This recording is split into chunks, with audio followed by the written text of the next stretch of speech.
When it comes to Minecraft and Mojang's development of the game, I would bet they constantly put in various bits of code that allow them to test new features as they're making them.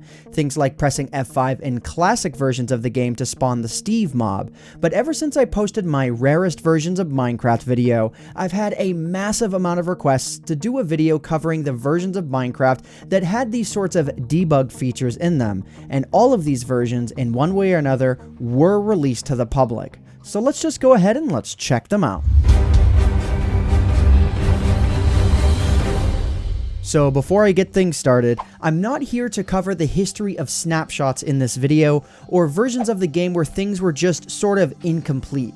I want to specifically look at features that can be classified as debug features. So alright, since I've covered all of the pre-alpha versions of Minecraft in detail in past videos, let's start with alpha 1.2.2. In this version of the game, just press the F4 key on your keyboard. Bam! Nether portal. Press it again, another nether portal. Press it 14,000 times and, yeah. Fun fact about this too is that while it does work in the nether, the portals themselves won't spawn over water in the overworld. Kinda interesting. Next up is by far the most requested version that you guys wanted me to look at, which is beta 1.6 test build 3. While this version isn't available in the launcher, it's still available on one of Mojang's update servers to this very day. I'll be sure to have a link in the description below.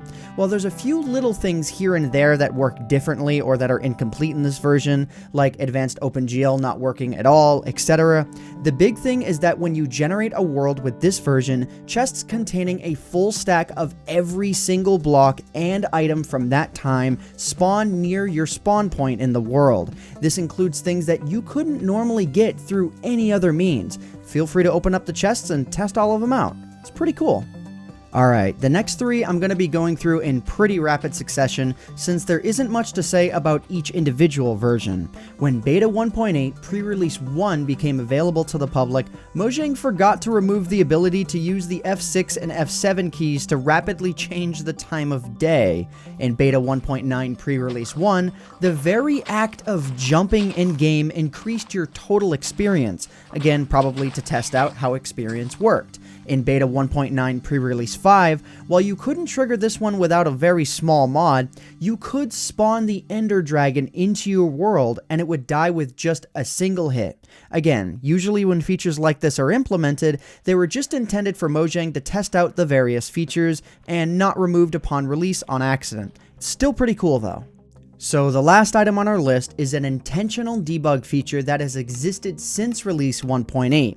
If you hold the shift key on your keyboard in Minecraft Java while selecting a world type, eventually you're going to see a Debug World option. Upon loading this world, it's a grid layout of indestructible versions of every data value of every block in Minecraft. What's cool too is that this updates automatically between versions when you spawn a new debug world and a new version.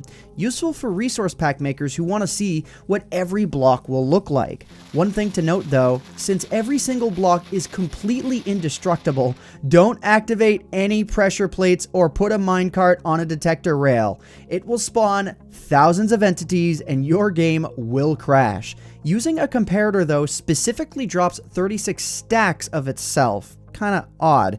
The Nether also works in this version as well as the End. Good luck trying to defeat the Ender Dragon on survival mode in this map though. I don't think you'll pull it off.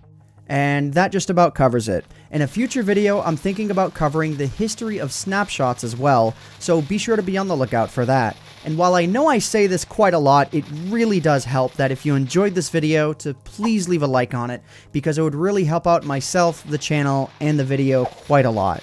So I hope you all enjoyed. My name is AntVenom, and I bid you all farewell. Thanks so much for watching.